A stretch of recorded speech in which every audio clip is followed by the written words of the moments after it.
Good morning. My name is Rod Diaz. I'm the Chief Counsel for the Pennsylvania Liquor Control Board. I want to start off by telling you a little bit about what we do and the types of things we are not involved in. The legal office advises the board and the bureaus on matters pertaining to the state store system and to licensing applications. We are not involved in the day-to-day enforcement of the liquor code. So if you've ever been cited or know someone who is cited, that is initiated by the Pennsylvania State Police Bureau of Liquor Control Enforcement. And those hearings are before the Office of Administrative Law Judge, neither which are part of the Chief Counsel's office. What we are involved in is in hearings having to do with applications. So those could be a licensing application, just a normal licensing application if there's an issue. For example, we've had some applications from licensees who run grocery stores or convenience stores in addition to their licensed premises. And those have led to some litigation, which you may have heard of. In fact, our Supreme Court has decided it wants to consider whether licensees can be in close proximity to fuel pumps. And in that case, my office will be representing the board and in defending its decision. We're also involved in nuisance bar cases. Every year when your license comes up for renewal, the director of licensing, who's Tisha Albert, sitting in the front row, reviews your operational history. She looks at the citations. She looks at any incident reports that we may have received from the police, any complaints we may have received from the community. And then she makes a determination as to whether or not she is going to object to the renewal. And if she does, there is a hearing process, and that does involve the Chief Counsel's office.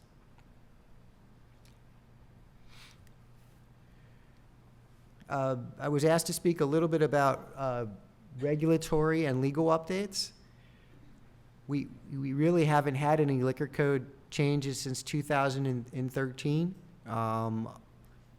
The legislature has been focused on trying to figure out what our state stores are going to look like, and so I think as a result of that, they've not passed any liquor code legislation since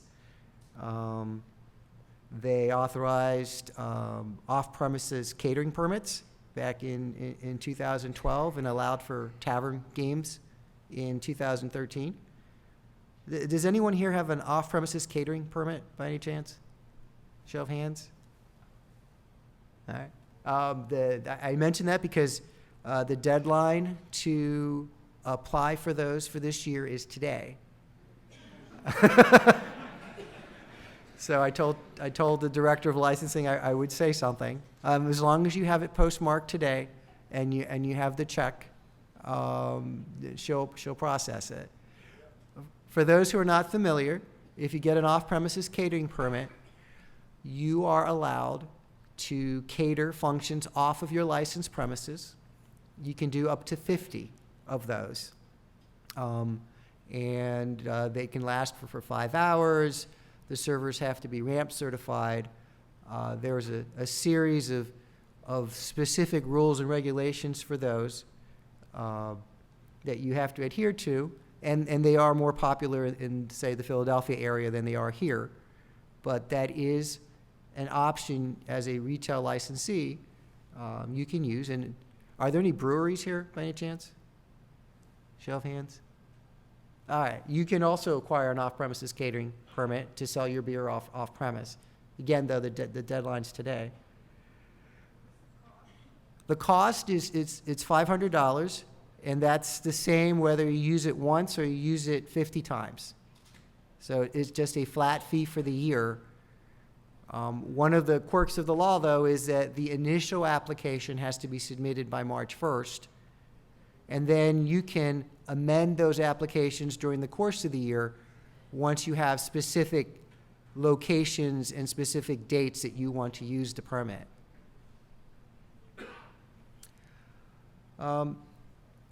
We've been more active in the regulatory process. Regulations are promulgated by agencies, so that means the board begins the process by proposing a regulation.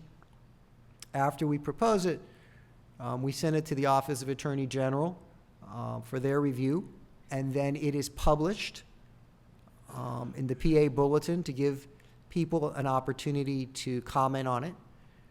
We have to respond to all the comments, and that will sometimes result in our amending the proposed regulation.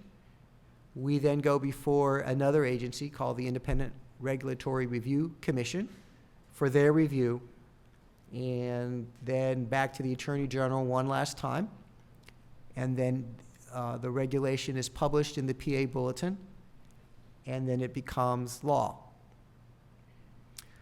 There are basically two different types of regulations. There are those that I would call house cleaning, and an example of that is our happy hour regulations. At one time, happy hours were only, could be for no more than 2 hours on any day. And the legislature amended that by statute to allow up to 14 hours a week and 4 hours a day. So by house cleaning, what I mean is our regulations have now been amended to reflect what the law is. The other type of regulatory change actually does have an effect on the law. It changes the rules. And an example of that would be, I know there's a brewery here. Until fairly recently, if you wanted to sell for on-premise consumption, you had to get a brew pub permit. You had to have seating for 30. You had to have 200 square feet. You had to meet all the requirements of a e-license. The board recently amended its regulations so that if you want to sell beer for on-premise consumption, you don't need to get that additional permit. You can just do so. The hours are more limited than you would get from getting a brew pub permit, but that gives you another option. Another example, are there any limited wineries here? As you know, or may know, until recently, if you sold a product that we also sold, the price had to be the same. You could not undercut us.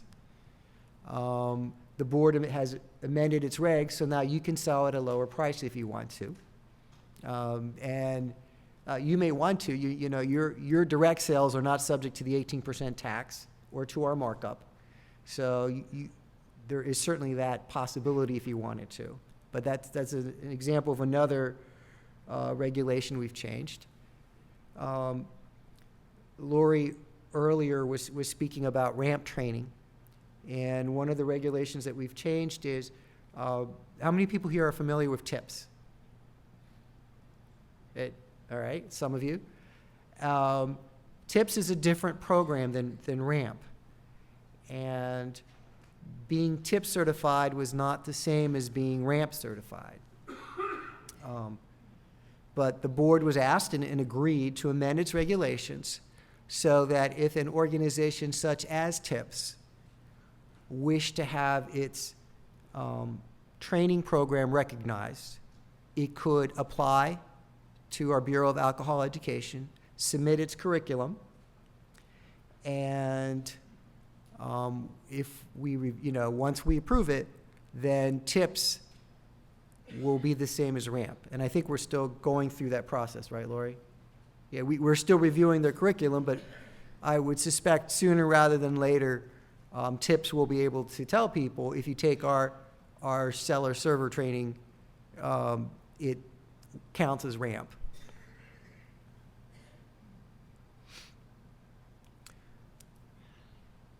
One of the other functions that we have under the liquor code is that we can issue advisory opinions to you all. And if we tell you that something is okay, again, we're not the Enforcement Bureau, we will send that to you in writing, and that letter would act as a defense against any possible citation issued by the Pennsylvania State Police Bureau of Liquor Control Enforcement. We issue about 400 to 500 of those a year. We get several hundred other inquiries regarding, hey, can I do this under the liquor code? Can I do, can I have a happy hour until 2 a.m., for example? We review all those, and the advisory opinions we put on our website. And let me show you if I do this right.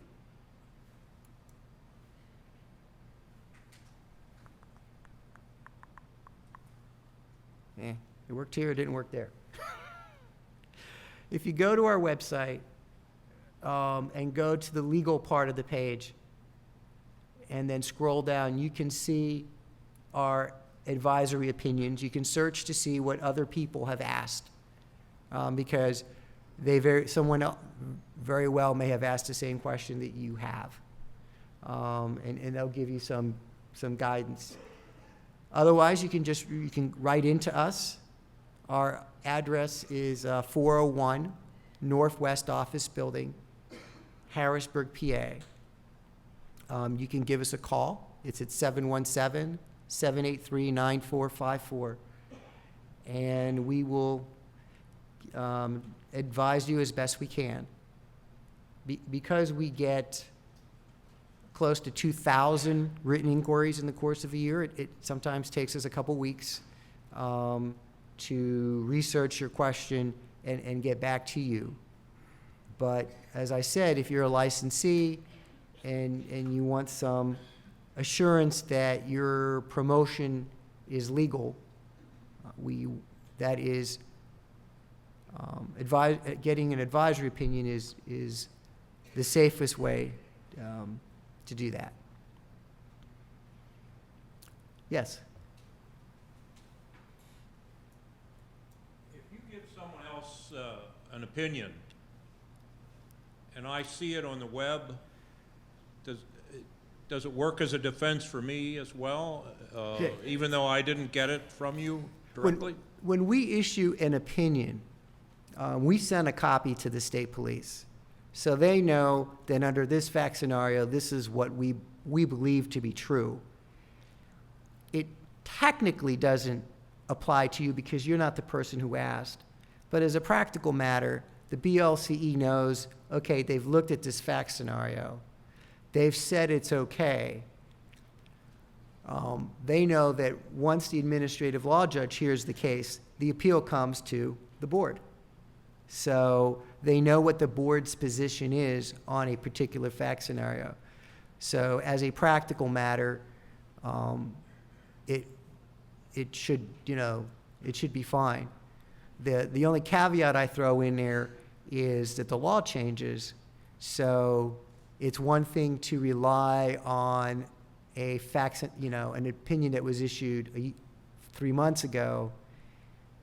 If it was issued 10 years ago, the law may have changed. So what was legal then may no longer be legal. So it never hurts to write in, just to be safe.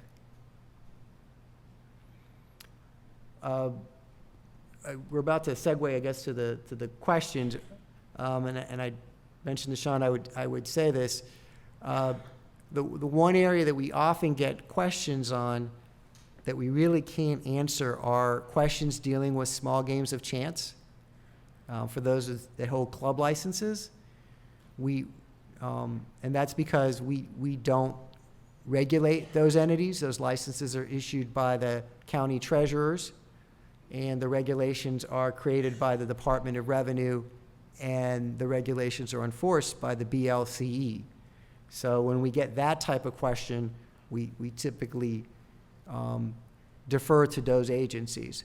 But if it's a question about the board's regulations or a question about the liquor code, we can answer for you. Thanks.